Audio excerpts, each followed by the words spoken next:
43% of adults with mental health conditions receive mental health services in the United States. Studies have shown that people of color access care at a much lower rate due to a range of factors, including financial and physical access, stigma, lack of cultural competence in therapists, and cultural attitudes. Welcome to Normalize the Conversation.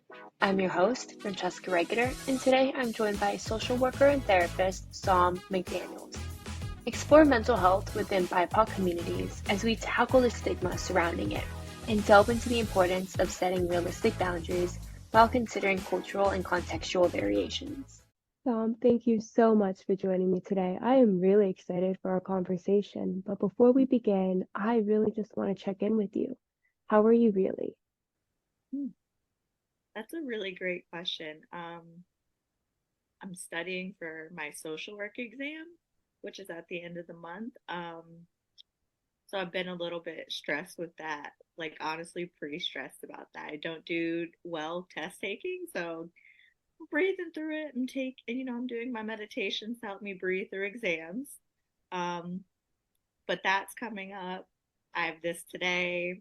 I have another speaking arrangement at the end of the month, and I have to do all of these things. So I think I'm just honestly very stressed and trying to manage all of it. But how are you doing? First of all, that's a lot going on. And I know with me, test anxiety is a really big thing. I had an exam last night and Yeah.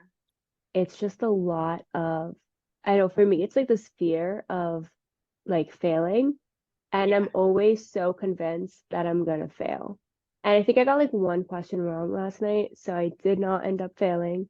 However, all the way up until like an hour after the exam, I was convinced I failed out of school and that my life was over. So I feel that stress of exams, except yours is way bigger. So good luck on that. I'm excited for you and I know you're gonna do Thank great. you. I'll Um, let you know. I was gonna say if I pass, but I'm sure I'm gonna pass. you're gonna pass. Don't Yes, even say if, you will pass. I'm gonna. Thank you. I believe in you. For me, I've had so much going on and really stressed traveling back and forth for school. I Right, travel across the country to go to school because my grandma's Alzheimer's. So I spend half my week with her, right. half my week in California. And with all the plane rides, I haven't been sleeping well, starting to get a bit sick, and just you can hear it in my voice a bit. So just trying to get through this semester is kind of where Yeah. I'm at. Yeah, Yeah, so it's October. You got a little bit left, but there are almost holidays there. coming up. We're just push for the holidays. Do you get fall break or anything? No. Well, we get like the winter break, like the 2 weeks. Okay. So I'm just really excited for that. I think we have like 3 days for Thanksgiving, which is a great time for me to get some sleep, although I'll be Yeah. studying for finals, so I doubt I'll sleep. Yeah. But Uh, end of December, I'm gonna sleep. So excited. I think like December I'm 15th. excited for you. Yes. Sweet dreams early on. So excited.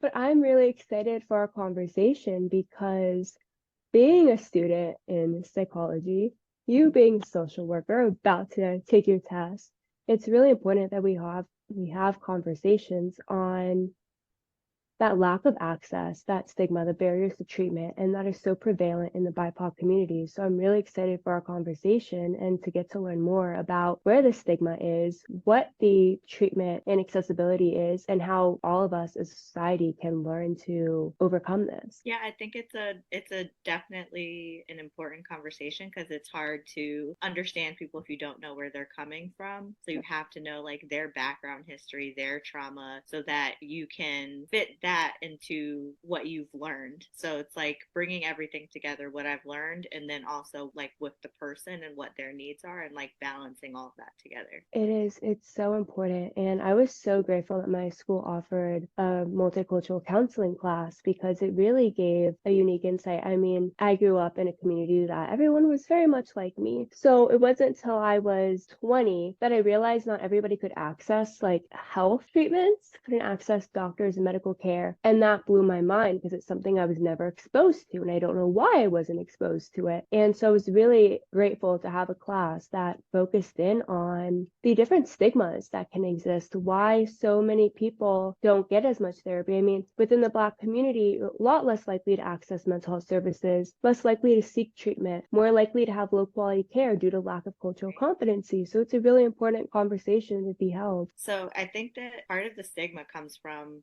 thinking about our generational trauma. And then this isn't just for like Black people, but for all people in the BIPOC community, there's been some sort of generational racial trauma that we've kind of had to endure, but with almost a happy face or with an okay face. So I think a lot of us have learned that we suffer, but we suffered through it in silence, and that was considered strength for a lot of us. So a lot of our parents, our grandparents are like, yeah, you know, when I was a kid, I went through all these things and I didn't cry one time. And for them, that's a way that they can say that, yeah, I was strong, I was brave. But us growing up in our time now, it's like, yeah, you did have to do that. And we also don't want to keep doing that. And so a lot of people now are like, I'm going to go get therapy. I'm going to go try out something that will help me. And I think a lot of people consider that, who are on the other side, who used to think that was strength, consider it weakness to go to therapy. So now people are like, well, am I weak to go to therapy? Is there something wrong with me? And that is what kind of gets in our heads in terms of like, do I belong there? What will happen if I go there? And it can feel a little scary. Yeah,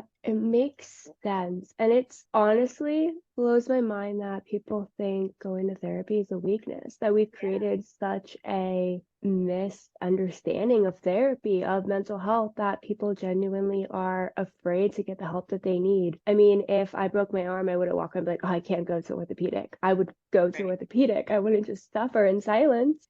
And no one would judge me for it. But when it comes to mental health, for some reason, we have this fear of going to someone to help us. And that makes it, the symptoms just get worse. And without that treatment, without that support, you're not living the quality of life that you deserve. And that's not fair. It's totally not fair. You're not living the quality of life that you deserve. And you're almost not even aware that there is another quality of life that's possible, that like you can feel better than how you're feeling right now. And I think that another part of it is, and especially in the Black community, we've kind of grew up on the church. Like, you're just going to go and you're going to pray about it. It's going to be fine. And if you pray about it and it doesn't happen for you, well, then some people will say, oh, you know, you just have to pray harder. Maybe God isn't giving you what you want. And it becomes such an internalized thing of like, what am I doing wrong that I can't help myself? And you're not doing anything wrong. You just don't have a degree in mental health. And that's why you come to us, so that we can help you parse through the things, and so it doesn't have to hurt as badly. That faith-based component can be very helpful and very detrimental. I know for me, I grew up in the Catholic Church. I went to private Catholic school my whole life. And that's one thing you're taught, right? To just pray. If you pray, then you won't have any anxiety. You won't have any depression. And I know just for me personally, when it didn't work,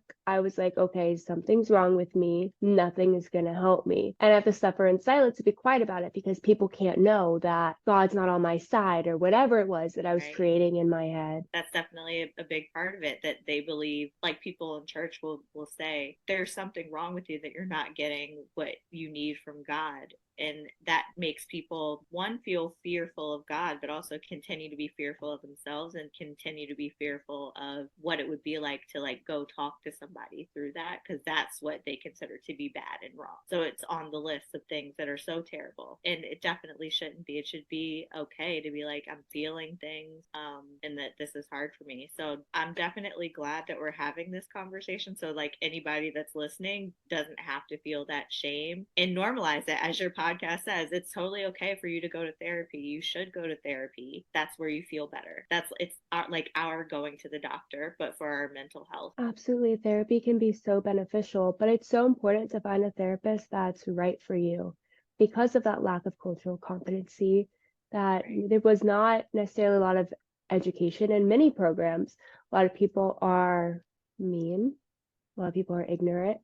A lot of people don't care. A lot of people don't want to understand. A lot of people don't want to educate themselves, or just have not educated themselves. And it can be very detrimental if you go to a therapist that isn't right for you. So do you have any advice on questions you can ask a therapist, the ways you can find a therapist that is right for you? Yeah. So in terms of questions, I always would want to know, like, first I want to make sure my therapist's being cared for. Like, how is your self-care? How are you, like, you want to make sure that that person is taking care of themselves so that they can accurately take care of you. I would want to know, like, where you went to school. I want to know what types of classes that you took. I want to know your areas of focus, or like, can you, I basically am getting at, can you actually help me? Is there something that you have studied that will be helpful for me? And if not, then maybe that's when I'm going to go to somebody else. You also want to see, like, how is the vibe with the person? So maybe you're on the phone with them and it just feels very like rigid or something that you're not wanting to sign up for. Call another therapist. Like, you can do, most consultation calls are free. So you can talk to somebody for like 15 minutes, find out what their background is, their area of study and focus, and then you can go from there. But I think it's also about like energy and who you think you're more likely to be comfortable with. It's And I think for a so lot of BIPOC people, a lot of us feel comfortable with people who look like us. And that is also one of the barriers to treatment, because there are so many people that need help, but there aren't enough of us that are BIPOC and also in those spaces to be able to receive them. absolutely. And it's frustrating when it's so hard to find a therapist that you can identify with. And I think that a lot of people also don't know that they can ask questions to their therapist. I know it's something that I learned very recently, is that you can do a consultation. I didn't know that was a thing. I thought I had to set up an Right. appointment and pay X amount of dollars to even meet the therapist, but that's not true. Consultation calls exist and you can ask them questions.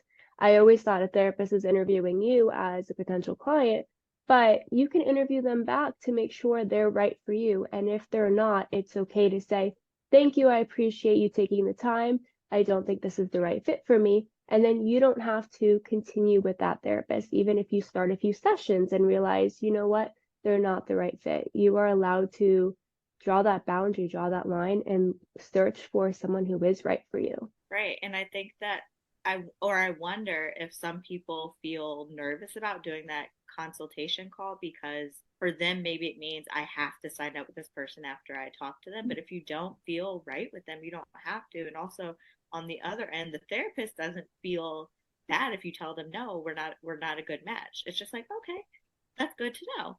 And so I wish you the best and I hope you find what you're looking for. And that's really all that it is. So I know a lot of people feel like there's some sort of obligation. They don't want to hurt the therapist feeling, but also it's really about you and like how you're feeling, and it's not about the therapist, and the therapist is going to be okay if you tell them no. So Yeah. for all the anxious people out there, it's okay to tell us no. One of the big misconceptions that come with therapy is this idea that it's like a money-making scheme and they just want to take your money. But I can say as a student, that's not what we're taught. No. We're taught that we want to help you with coming into this field because we want to help you. And if we're not the right fit, maybe we can offer you a referral. That's something too you can ask, say, you know what, thank you so much for taking this call with me. I'm not sure you're the right person. I'm actually looking for someone who specializes in this. Would you be able to offer me a referral? Most therapists do have a network. I mean, we all go to school with other people. We may Right. be able to help you find someone that's right for you. And I think a therapist who was properly trained and does take care of themselves, maybe goes to therapy and gets the support they Right. need, won't feel rejected and hurt by you wanting to find someone that's right for you. It's honestly just part of our regular day. We have people who we have consultation calls with, they tell us no. We have clients that we've worked with for a while who say, I don't think I need therapy anymore, but thank you for your help. We get broken up with, and it's okay. We are fine, and don't worry about ever hurting our feelings, because it's just part of our regular job. Yeah. Exactly. And on the note of being able to end that therapeutic relationship, what are maybe some red flags that people can look out for to say, you know what, this therapist may not have what I need? Well, I think it's about, like, if you are struggling with something that they have no experience in, then they're probably not a good fit for you. Like, for example, if you're wanting to work with somebody who has like a lot of background in working with people who have substance issues, and that person has no experience ever working with anybody with substance issues, has not taken any trainings, no classes or anything like that, they might be able to help you, but it might not be as good of a help as somebody that like specifically works with people with substance issues. So you want to be able to be in a place where you're being helped to the best that you can. And sometimes that might mean going to a person who specializes in something very specific. So you want to ask the questions like, what have you done that to work in this area? Have you had clients that have struggled in similar ways? And if they haven't, that is okay. That just might not be the person that you want to stay with. Absolutely. And I think there's also that piece of understanding the difference between I am explaining my experience and I'm now educating you, and where that line is. And I even to go back to the BIPOC side, I think that for a lot of BIPOC people, part of why they struggle to find therapists, there are a lot of great white therapists, but they maybe feel worried about, will that person understand me? Will they know where I'm coming from? They don't want to have to educate the person. And so for some people, it is, I just want to go and find a person of color that like will understand. But other people might be like, okay, this is hard. What do I do? But also you can ask the white therapist, like, what is your training on this? Like, what have you worked with a lot of people of color before? What are your ways of distinguishing like your bias from the treatment or things like that? And that might make them feel more comfortable. Just to know that the person cares about the subject and is like, yeah, I stay up on my trainings. I did this one class, but I like made sure that I followed up afterwards because I know that BIPOC treatment and BIPOC trainings are always changing. So I'm like making space to make sure I can still always help you. So that for them would show them like, okay, yeah, this person cares about the issue. They care about me. And I might not have to educate them as much. And when I do, maybe it's a good reason why I'm educating them. So I feel like just even knowing for BIPOC clients that the white therapists out there are doing their due diligence to take care of like what they should do to stay culturally competent would help a lot of people be like, okay, maybe I can't find a person of color, but this person has a lot of training and most likely they're going to be able to receive me well. I think that would do wonders and help a lot of people so that they're not on all these waiting lists, just like waiting for a person of color to be ready. Yes, because like you said, there's a high demand and a low supply. And in general, there's a low supply of therapists. Yes. But when you're looking at demographic, majority of therapists are white. We're seeing a trend in more females. We used to see it was primarily male. So we're seeing some changes. We're seeing more demographics coming into the space. But meanwhile, when it is so hard to access, it's so hard when people feel like there's no one for them. And I think that's so important to be able to ask the questions, because your job is not to be worried if the therapist feels uncomfortable by you asking the questions. Your job is to make sure you feel comfortable in that space. Exactly. And that's the only thing that really matters is if you feel comfortable, then that's the right person for you to go with. So it's just like trusting yourself and trusting the person that you're with. Because if you don't feel confident in the therapeutic relationship, then the work isn't going to be as like fruitful. Yes, absolutely. And I think a big thing for me is also don't be afraid to call someone out. If you see that they are using like discriminatory language toward you, be like, you know what, I'm not comfortable. You're using this language and it's not appropriate. And you can choose to stop therapy with them, choose to have that conversation, whatever you feel. But don't be afraid to say to them, this is making me uncomfortable, because you deserve to be heard. Your voice deserves to be heard. And I would hope that a therapist would want to make that change and would want to listen. Right. And that's how you know if you have a good therapist. If they're like, oh, I had no idea. I didn't mean to be hurtful in that way. And I'll like definitely change how I do that going forward. That's a good therapist because it means that they are dedicated to the therapeutic process. They don't want any type of rupture that will hurt the therapeutic relationship. They want to stay connected to you. But if the therapist is like, why do I have to do that? Or like, why do I have to change for you? Why is it so important that I do this for you? Then maybe they're not a good therapist for you. So I would say that is a therapy red flag. Like, if you are not trying to meet me where I'm at, then I cannot meet you where you are at either. So you definitely want to feel comfortable with who you're with and trust them with your feelings. Yes, absolutely, because how you feel in that therapeutic relationship sets the tone for the entire process. And Yeah. so many people, especially we've seen with the numbers within the Black community, they stop treatment so early and then they don't access more treatment in the future. And that's not fair. To have one bad experience and then to never feel like you can go back, because you deserve that support and you deserve to know that there's someone out there, hopefully someone out there for you that you will find, because you deserve the support that you need. You deserve it. And I feel like BIPOC people, especially, like, we go through so much, we've been through so much, and historical trauma like still lives in our bodies. So even if we have not personally experienced it, our families have, and it's been given to us in some sort of way. So we are coming in therapy with so many heavy things, and we just deserve so much healing. Like, I think if anybody needs to be in therapy, it's BIPOC people, to have the healing from it, because I really feel like we deserve it. And to your point, I do agree that when sometimes people come in offices and they don't see what they need in the therapist, they're like, this, I knew it, I will never come back here again. Or because I think a lot of people have distrust in the mental health system as a whole, because thinking about what you said about how, like, most therapy theories and all of that were really made by white men. And so then when you think about it that way, it's like, okay, so I'm coming into this area where I'm being told that these things apply to me, but like white men made them. So like they already from the very beginning don't feel like it applies to them. And then when they see one thing that continues with that that idea that therapy isn't for us, and it's like, I'm out. I shouldn't have been here in the first place. I'm going to go back to what I was doing, and that does impact their mental health. So some people don't know how delicate therapy sessions are, that you're really holding that person's life in your hands, and you have to be delicate with it, because if they leave and they never come back because of some little like faux pas you said that you thought was funny, like you might have messed with their life permanently just because you weren't a good safe holding space. Yes, there is so much responsibility on a therapist to be kind, to be empathetic, to be compassionate, to listen, to be non-judgmental, to be supportive.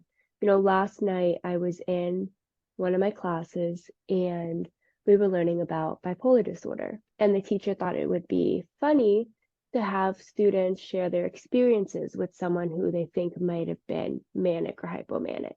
And it turned into everyone laughing about what a manic episode might look like and how someone with bipolar disorder is quote unquote crazy. And I live with bipolar disorder, or bipolar 2 disorder.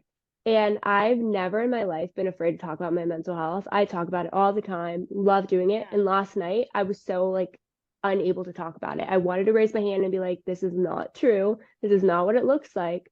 But I was so ashamed by it. And it's something that I'm so comfortable talking about.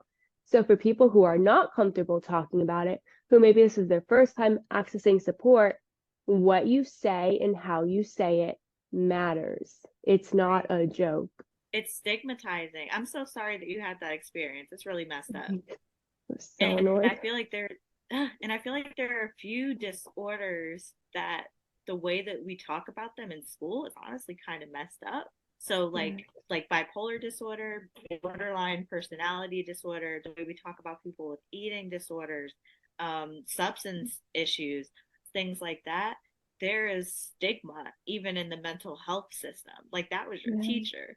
And then the way that teachers and like other people share things, it's like you're teaching people to think these ways, and that is also harmful, because then they go out and they're working with people and they can make a joke of it. It's not funny at all. It's something serious, and there is not one way to be bipolar. There is not one way to be depressed, to be anxious, to have borderline personality disorder, to have an eating disorder. Nothing is cut and dry for anyone. And I just think that it's a shame that your teacher did that. It is, and it's so frustrating that we see how many people need access to care. We see the statistics. We live in a time where the statistics are very prevalent. New research is constantly coming out every year. We're seeing the numbers, and yet the barriers to access treatment are so high. We know what stigmatizing language is, And yet so many people are ignorant or just don't care to make changes. I was with my younger cousin the other day and she was like, oh, they're cray cray. And I was like, you know, I was like, and it's like you know me and you know that I lecture you Yeah. about this, and yet you're still Don't going to use the continue to word. use this. Yeah. Yeah. And it's just, especially within cultures where you grow up thinking that therapy makes you weak, where you're taught that you're going to impact your whole family by going to therapy, where you're taught that you should be praying, you shouldn't be going to therapy, where you're taught that you just have to be strong and being strong is not talking about it. When you finally go to get help, if that's your experience, it invalidates everything. Yes. And then you internalize it, and then it's like, see, I knew something was wrong with me because this one Yeah. person treated me this way. And so it adds to the shame, and that's why people don't go to therapy. Yeah. It's And just really sad. it's so sad because conversations like this exist. We can be having these conversations, we can be listening and choosing to educate ourselves. And for some reason, a lot of people don't. And hopefully we see that continue to change. I think my generation is really, really dedicated to having conversations. And I hope to see Gen Alpha continue that. And I hope to see it influence previous generations to be Right. part of the conversation, because conversation can change this and people deserve support. I definitely think that these conversations are what helps people. Just to, like, I just wonder what it'll be like for people listening to this to be like, that one thing somebody said to me that was stigmatizing and that wasn't fair and I do deserve help. And I hope that whoever needs it gets to hear it that way. I just think Yeah, it's so unfair that we get pushed away from treatment before we ever get there. absolutely. And it's so, if only people got to see the benefit of quality treatment with the therapist that's right for you, the modality that's right for you. Right. It can be so helpful. It can be life changing. It can give you a quality of life that you deserve when you didn't even know was possible, like you said before. It's so important that we remove this stigma, we start removing barriers to treatment, and we start encouraging and empowering people to make the choice that's right for them. And hopefully, one of the choices that they get to have is attending therapy. But now, switching gears to, a lot of people maybe can't access therapy, like we've said, or maybe people want to go to therapy, but their loved ones have this misconception or part of the stigma. And people want to set boundaries. They want to start setting boundaries to protect themselves. Let's switch gears into boundaries. So, first, what is a boundary? So a boundary is something that you put in place. And it's usually like as a result of somebody's action or behavior. It's not so that you're controlling the other person, but it's letting them know if you do this, this is what is going to happen for me next. So if you are to continue yelling at me, then I'm going to stop the conversation. So it's like, just so you know, you can act however you want to act, but when you act however you want to act, I'm going to respond this way. So it's a consequence that comes with somebody's behavior and kind of changes their access to you. Yes, because people don't often treat other people with the respect they deserve, unfortunately.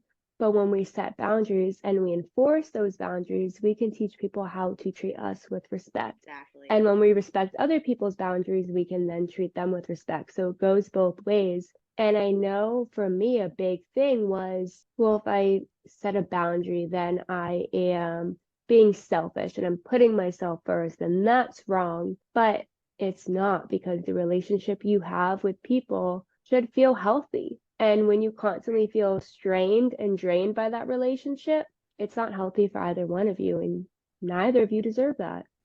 So it's like you said, you're teaching other people how to treat you.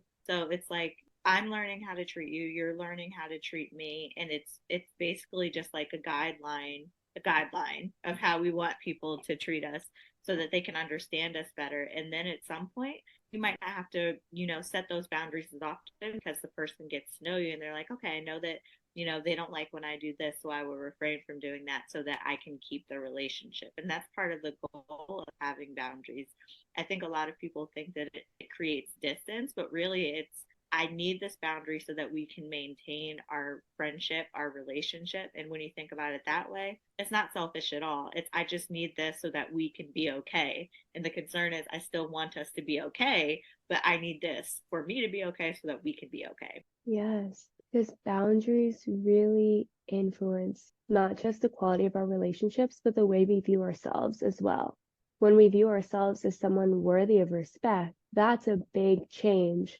And I know for me, an example of a boundary I recently set, my dad hates this boundary, by the way, is if he has a bad day at work maybe and he calls me and he tries to take it out on me, typical parent behavior. Yeah. And he starts yelling, I'm going to start crying.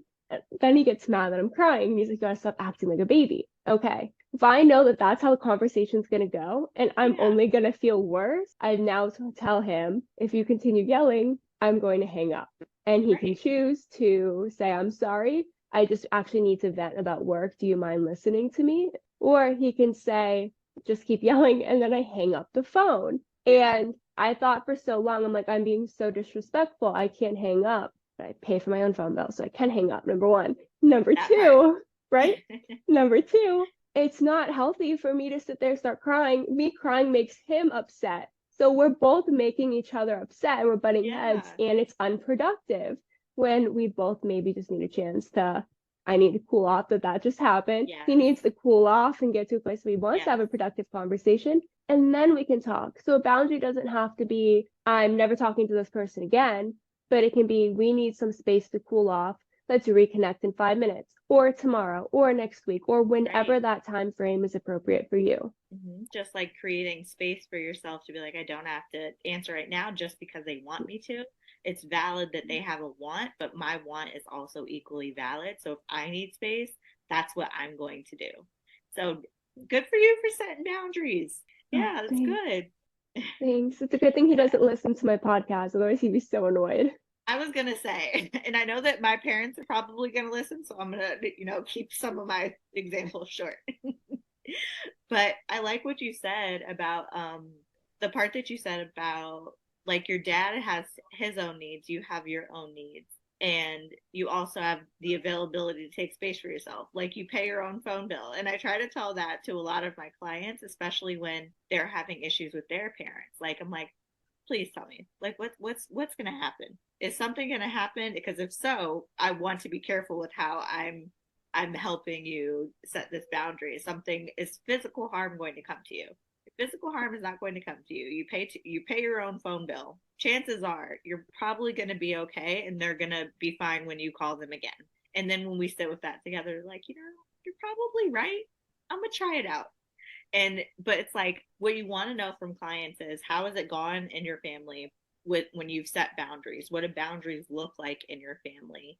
What has it been like in your family when people have expressed anger?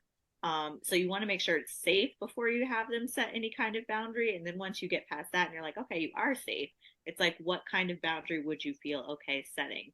Maybe you take baby steps. So it's not the biggest boundary that you've ever set, but it's just like, in the morning, I need time for myself before we talk.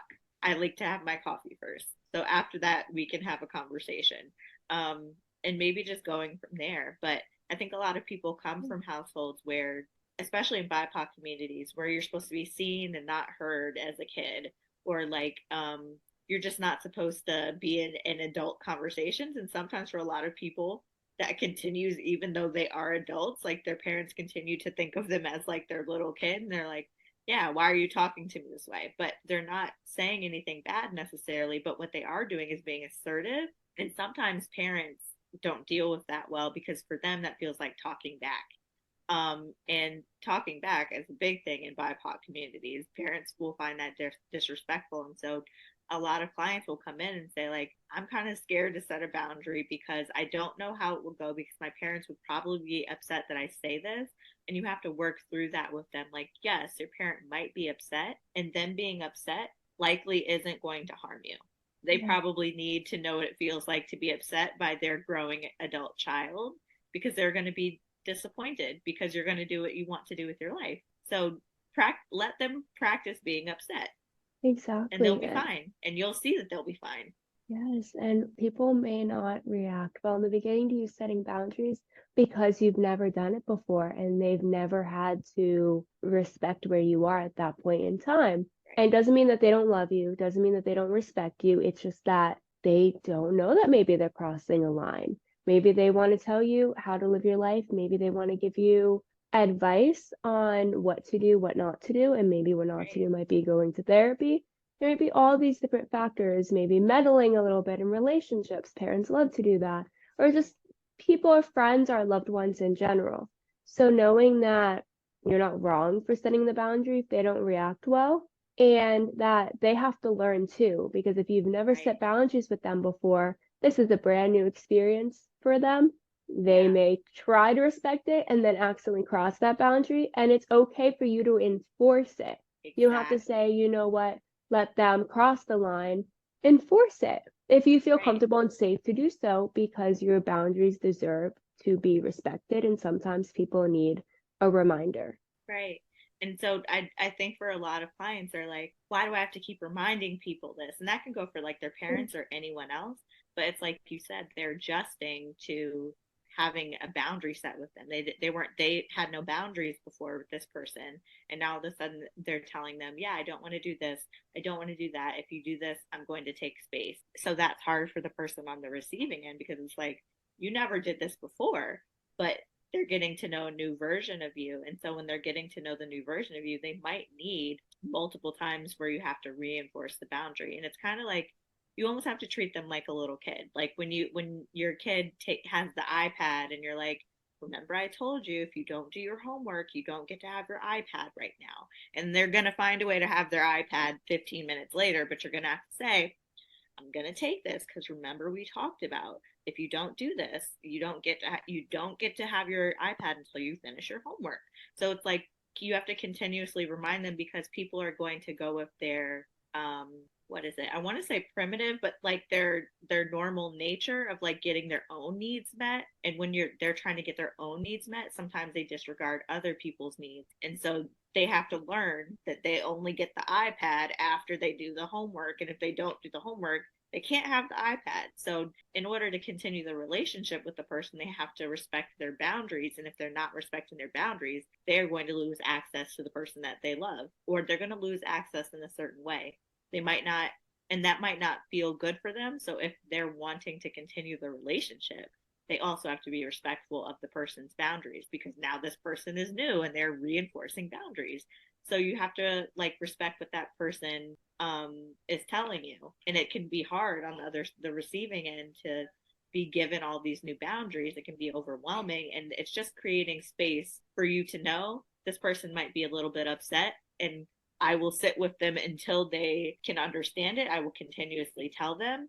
Um, but after a certain point, yeah, you're definitely going to want to set firmer boundaries if they're not listening to you. Yeah, and it's okay to set firmer boundaries. Again, really validating the fact that just because someone doesn't understand, they don't want to understand, they're Right. ignoring you, they're actively choosing to disregard your boundaries, maybe they aren't really learning and adapting to it. It's okay to set firmer boundaries. It's okay to have a conversation. It's okay to eventually get to the point where you're like, I'm tired of having the same conversation. Right. Something needs to change. All of it is okay, all of it is valid. And I think so many people try to set boundaries. People keep crossing it and they're like, you know what? I don't know why I have boundaries. There's no reason to have boundaries because no Yeah. one's listening to me. Right. But you deserve to have boundaries that protect you and your mental well being. Right. And I think people, I've heard that before, like nobody's listening to me. And so I'll ask people, okay, like, after you say what your boundary is, are you enforcing it? Or is it just that you keep having the same conversation? And some people will say, like, oh, I just said it. And I'm like, okay, well, you said it, but did you do something after they continue to cross the boundary? And they'll say no. And so kind of for the other person might feel like a suggestion, and you don't want it to feel like a suggestion. This is what you're saying. Your foot is down. You decided on it, and they have to respect that. And if they don't respect that, they should see what the consequence is like. And maybe once they see the consequence a few times, they will either adjust and realize that they have to give you what you're wanting and needing, or they will make their own space, and then you'll realize that maybe this wasn't a safe relationship for me to have because I'm not allowed to have boundaries with this person. Yes, that is such a huge point. Is you should feel safe in the relationship. You should feel like you have a voice. You have a voice for a reason. You deserve to use your voice. You deserve to express yourself in whatever manner is appropriate for you, as long as it's safe for other people. Exactly. Keep that out there. No violence. No violence. That's it. But it's important that you get to express yourself and that you feel heard. That you feel heard when you express yourself. And if you don't, and if you're setting and continuously trying to enforce boundaries and it's not working, you deserve to make a decision that's right for you. And whether it's firmer boundaries, whether it's altering the relationship, that's up to you. But you deserve to feel like you have a voice and like you're heard in every relationship that you have. Right. And I think that that's even a conversation that people can have in therapy. Like, I want to set boundaries. I don't even know what they sound like. What am I supposed to say? Sometimes my clients hate this, but I will ask them to, like, let's role play. Like, I'll be the person that you're trying to give the boundaries to, and I'm going to shoo them away every chance I get, and you have to keep enforcing them. And sometimes for people that makes it easier because they've already practiced what they want it to sound like. And for a lot of people, they get like emotionally overwhelmed when they're trying to set that boundary, and they'll say, I just end up starting to cry, or I get angry, and then the boundary wasn't set. But when you practice, like with your therapist, you kind of get the words out, you know what you want them to sound like, and you can shut it down before it gets to a place where you don't feel able to set the boundary. It's just kind of like practice makes perfect. Once I say it, it'll feel okay. Yes. And okay. So as a client, I hate the role play because I feel so Hate awkward. it too. Right? I feel so awkward. I'm like, I don't want to practice because I don't know yet. Yeah. But it is so valuable because you get the chance to kind of get through those emotions that are going to come up and understand, so you can get through a conversation without crying. I'm a big crier. Role play helps me get to a point where I can say what I need to say without crying, because once I start crying, no one listens to me anymore. They're like, go away. So It's over for me once I start crying. There's no more conversation. yeah, it's just me on the floor crying. And it's so important that we have that space to practice. But I really want to go back to the BIPOC community, because we talked about how within the culture, within the family and community, there might be a lot of pushback on accessing therapy, on accessing treatment. So what are some examples of boundaries someone can set with their loved ones, with their family, within their community, so that they can go and access treatment without maybe feeling shamed or guilty for it? So I think it's important to know, like, where they come from in their family, and like how have people in your family had therapy? What were the reactions in your family unit when that person had therapy? Because that can help figure out for them, like, are there any biases for them coming into it?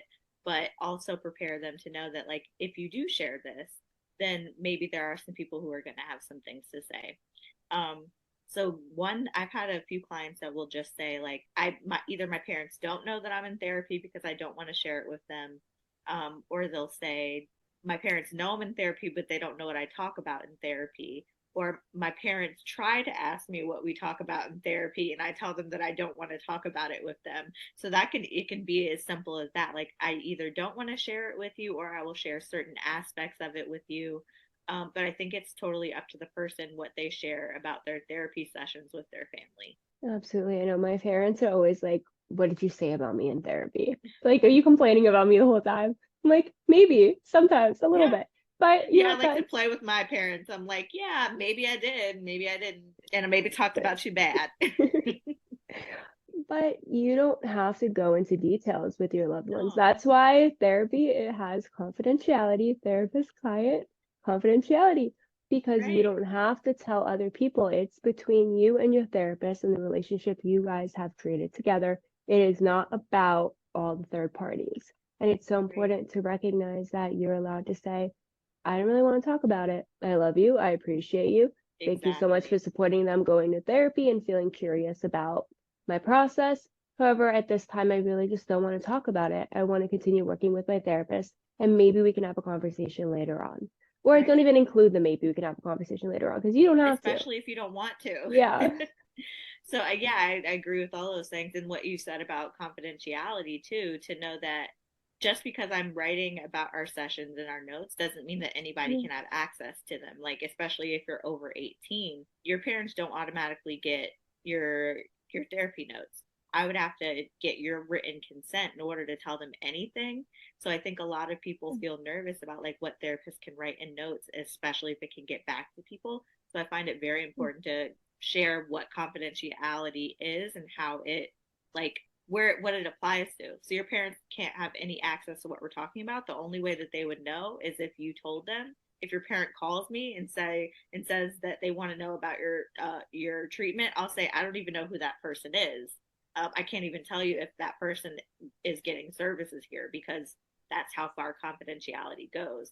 So you're definitely safe in therapy and whatever you want to share with your parents and your family can, but there is no need to if you don't want to. And anything that they get would never be from me. Yes, and on that note, in my ethics and law class last week, I learned that so if a parent was to call up and say, I'm really concerned about my daughter, she is exhibiting this behavior, the therapist is not going to talk about it with them, but instead call you, right? So you can call and say, this concern was brought up to me. Right. Can we talk about it and consult with you? So they're not going to sit there and talk with your parent about a concern that your parent brought up. They will call you. I had no idea Exactly. that that was a thing. Always thought like, Mm-hmm. oh, my dad called, like he'd find out everything. No, thank you to ethics and law. Oh yeah, and I also took that class too. So good. I'm glad that you're taking those courses because it's definitely important to know like the law of it and like the ethics portion of it. Um, but yeah, even when I worked at a college counseling place, we still, even if your parents called, I still wouldn't even be able to say this. I can't even tell you if this person gets treatment here. I'll take down your note, and if we have somebody here that applies to, then I'll check in with them. But I can't even tell you if that person comes here. So you can't call back because I don't have anything to say to you. And that's the thing. When you go to therapy, when you finally seek the treatment that you deserve, it is between you and the therapist. You can set boundaries with everyone in your life and let them know that you don't want to talk about it. You don't have to tell people you're going to therapy. You can tell people you're going to therapy, but all those decisions are up to you. And you are in control. Yes. And that is so powerful. You're in control of the fact that you're getting support. You're in control of whether or not you want to continue with that therapist. If you're Right. comfortable, uncomfortable, you get to make all of these decisions. No one Yeah. can take those decisions away from you. It's from an empowerment standpoint, and that's like what we preach in therapy. Like I want to empower you to know, like, look at all the things you're doing here. You brought yourself here. You are the writer of your own story. I trust your opinion just as much as I trust mine. And you're the person who's telling me how your life is. So you're the authority on your life. I can never say that I'm right or wrong. It is yours.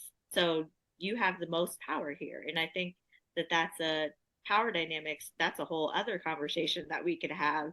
But like there is the idea that the therapist is empowering the room, and I don't like that idea. I like that we both have shared power and we both share energy, and the other person is the authority on their story. And I think Yes. that's important for people to believe in order for them to even want to come to therapy, because sometimes people will think, oh, the therapist is just going to tell me what's wrong with my life. I'm not doing that. If you like it, I love it, but I will tell you what I feel is unhealthy for you. Yes. And therapists will guide you to find the answers for yourself. They're not going to Exactly. start attacking you and blaming you. They're there to support you, and you deserve to feel supported. That's what it comes down to. You deserve to feel Yeah. supported, and that support's going to look different for everybody. But you deserve to feel supported, feel comfortable, and get any help that you need. As we're wrapping up, I really enjoyed our conversation because not only does it help empower people to take control of their Yeah.